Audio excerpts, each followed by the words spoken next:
Presidente, muy buenas tardes y saludando por su intermedio a mis colegas congresistas. Presidente, estamos todos conscientes que estamos en un proceso de desaceleración de nuestra economía, estamos todos preocupados y dispuestos a debatir el tema y proponer correctivos para revertir esta situación. Sin embargo, Presidente, hay quienes creemos que esta desaceleración muestra de alguna manera los límites de un modelo de crecimiento que se ha sostenido en gran parte en un modelo de exportación de materias primas que genera una dependencia de nuestra economía respecto al mercado internacional, Presidente. Por eso nos parecía interesante, Presidente, la propuesta que lanzó el Ministerio de la Producción a través del señor Gessi sobre un Plan Nacional de Diversificación Productiva, propuesta con algunas falencias, es cierto, con algunos vacíos, pero que creemos hubiera sido una buena base para iniciar un debate serio, profundo, que realmente vaya a la raíz de los problemas, que promueva actividades económicas más inclusivas, laboralmente, respetuosas del medio ambiente, etc. Sin embargo, Presidente, no sabemos por qué arte de magia, esta propuesta simplemente se ha borrado del mapa y se nos presenta un paquete reactivador, ¿no?, que en buena cuenta lo que plantea son medidas de exoneración, medidas de desregulación, en particular para industrias extractivas, que creemos no va a solucionar el problema, puesto que mantiene el mismo modelo. Presidente, y quisiera concentrarme en esta intervención por lo menos en el tema ambiental. Habida cuenta, Presidente, que este tema no se abordó en el debate en la Comisión de Economía, porque han señalado ya varios en la sociedad civil, la Defensoría del Pueblo, Naciones Unidas, etcétera, que este paquete busca debilitar la institucionalidad ambiental, busca debilitar nuestro sistema de evaluación y fiscalización ambiental. Se ha dicho ya aquí, bloquea a la OEFA la posibilidad de imponer multas, dificulta, burocratiza la emisión de normas, estándares como los límites máximos permisibles, los estándares de calidad ambiental, reduce los plazos para la emisión de los estudios de impacto ambiental, bloquea el proceso de ordenamiento territorial, etcétera, etcétera. Sin embargo, Presidente, no se nos ha presentado el análisis técnico, económico, que nos demuestre que esas medidas van a permitir revertir el problema de la desaceleración de la economía.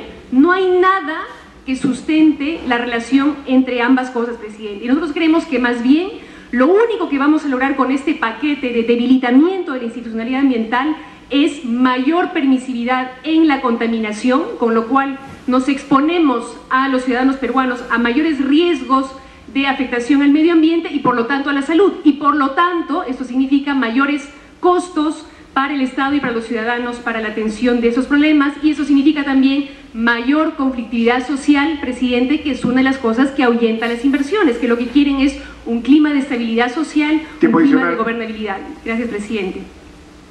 Lo que necesitamos, Presidente, en este país son inversiones sostenibles, respetuosas del medio ambiente, respetuosas de los derechos de los ciudadanos. En ese sentido, reitero, Presidente, se ha pronunciado la Defensoría del Pueblo, que ha hecho llegar un documento a este Congreso de la República, señalando que el fomento de las inversiones no debe implicar en ningún caso la desprotección de derechos ni el debilitamiento de la institucionalidad ambiental en nuestro país. En el mismo sentido, Presidente, se ha pronunciado las Naciones Unidas, la oficina en Perú, con un documento cruzado a la Cancillería, Presidente.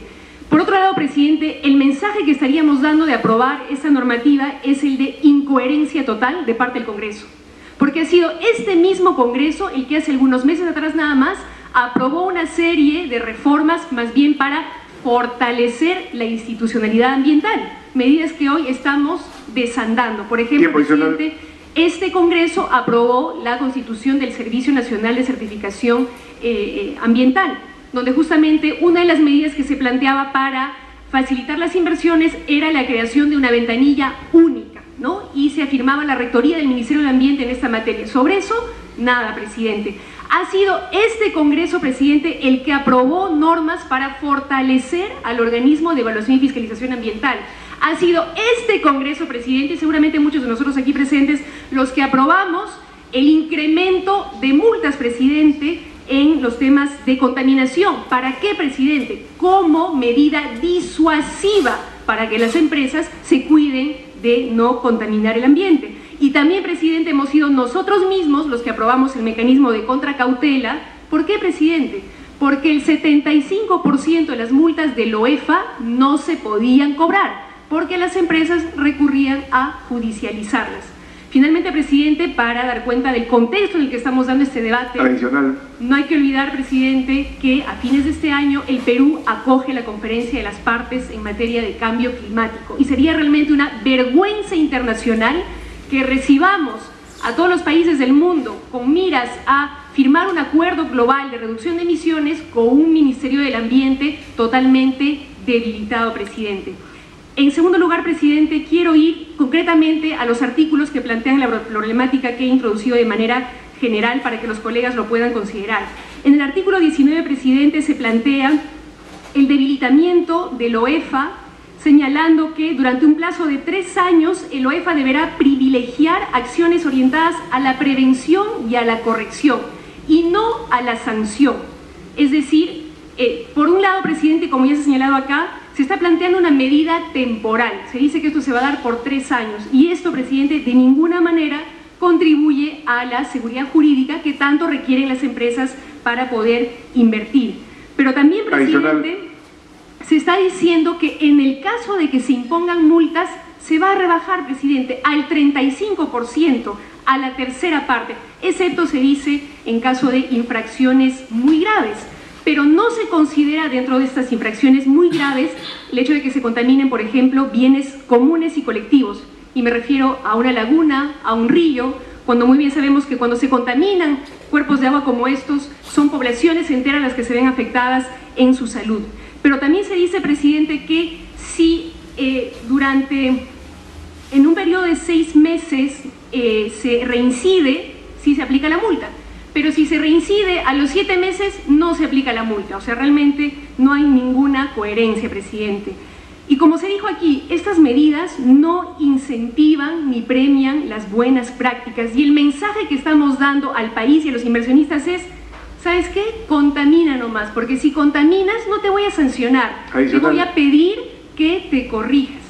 Y si es que te tengo que sancionar, te voy a multar solamente por la tercera parte de la multa original, presidente. ¿Qué clase de mensaje se está dando en este sentido, presidente? También se está diciendo que las multas recaudadas de parte del OEFA deberán trasladarse directamente al Tesoro Público y no revertirse al ente regulador en este caso. Y se ha dicho, se ha esgrimido como principal argumento que se configuraría un incentivo perverso al recaudar directamente el OEFA las multas, dando a entender que los funcionarios del OEFA emiten multas de manera indiscriminada sin ningún criterio técnico, presidente. ¿Dónde está demostrado eso? ¿Alguien puede sostener eso? ¿Que los funcionarios del OEFA han emitido sus multas a criterio arbitrario y sin ningún sustento técnico?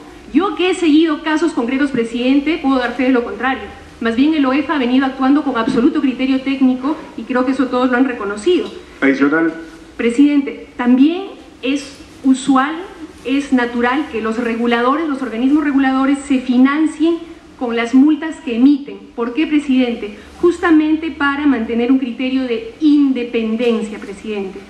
En el artículo 20, presidente, se está diciendo que las zonas reservadas que antes se constituían con una resolución ministerial del Ministerio del Ambiente, con criterio técnico, por supuesto, que eran una categoría transitoria, hay que decirlo, ahora se aprobarían mediante decreto supremo por el Consejo de Ministros, que está sujeto eminentemente a un criterio político. ¿Cuál es el resultado, presidente, de esto? Se burocratiza, se complejiza, se alarga el proceso, lo cual no entiendo cómo es que puede atraer a las inversiones. Por eso, presidente, yo quisiera preguntarle de manera muy concreta al presidente de la comisión, ¿qué tiene que ver esto con la atracción de inversiones? ¿Cómo es que complejizar, burocratizar el proceso de reconocimiento de zonas reservadas va a revertir la desaceleración económica, presidente? Y habría que precisar, presidente, que ni las zonas reservadas ni las áreas naturales protegidas constituyen traba alguna para la realización de proyectos. Cuando se da una zona reservada, un área natural protegida, se respetan los derechos adquiridos. Así que yo no entiendo qué tiene que ver esto con la desaceleración económica, presidente. En el artículo 21, presidente, también se reducen los plazos para la emisión de opiniones técnicas en los estudios de impacto ambiental, pero sobre todo se uniformiza. Antes, presidente, había plazos diferenciados para aquellos aquellos grandes proyectos que se realicen en zonas vulnerables por criterios sociales y ambientales puedan tener plazos un poco más amplios. Pero ahora se uniformiza y se establece que aquel funcionario que demore más de 30 días en emitir su opinión va a ser sancionado, presidente. Adicional. Estamos de acuerdo todos con agilizar los procedimientos para favorecer las inversiones, pero esto no puede hacerse a costa de reducir los estándares ambientales y por consiguiente, presidente, poner en riesgo nuestro medio ambiente y por consiguiente nuestra salud. Si queremos agilizar los trámites, presidente, no le pongamos toda la carga a los plazos y a los funcionarios. Fortalezcamos la institucionalidad, dotemos de mayores recursos humanos a las instituciones encargadas, dotémosle de mayores recursos financieros. Esto sí podría permitir la agilización de los trámites. Instalemos la famosa ventanilla única, cuya aprobación dimos, medida que aprobamos hace cerca de un año y que hasta el día de hoy no se hace, presidente. O sea, si realmente queremos agilizar, fortalezcamos la institucionalidad ambiental, que es la manera como vamos a poder lograrlo, presidente. Tiempo adicional. Presidente, en el artículo 22 nuevamente se recortan funciones, competencias del Ministerio del Ambiente, presidente. Parece que el Ministerio del Ambiente es el patito feo del Ejecutivo, el culpable de que se detengan todas las inversiones o en todo caso el chivo expiatorio. Sin embargo, nadie ha sustentado esto de manera clara, técnica, fundamentada. Se dice, presidente, que el Ministerio del Ambiente, que era el ente rector en materia de ordenamiento territorial, tal como establecen sendas normas vigentes al día de hoy, va a dejar de serlo para dejar esa responsabilidad a la presidencia del Consejo de Ministros. Pero nadie explica por qué, a razón de qué y cómo eso va a facilitar las inversiones. No hay ninguna explicación, presidente. Pero además se excluye a los gobiernos regionales de este proceso. Mucho ojo, presidente, gobiernos regionales que en función de su ley orgánica, y subrayo esto, de su ley orgánica, tienen competencias en materia de gestión y ordenamiento territorial.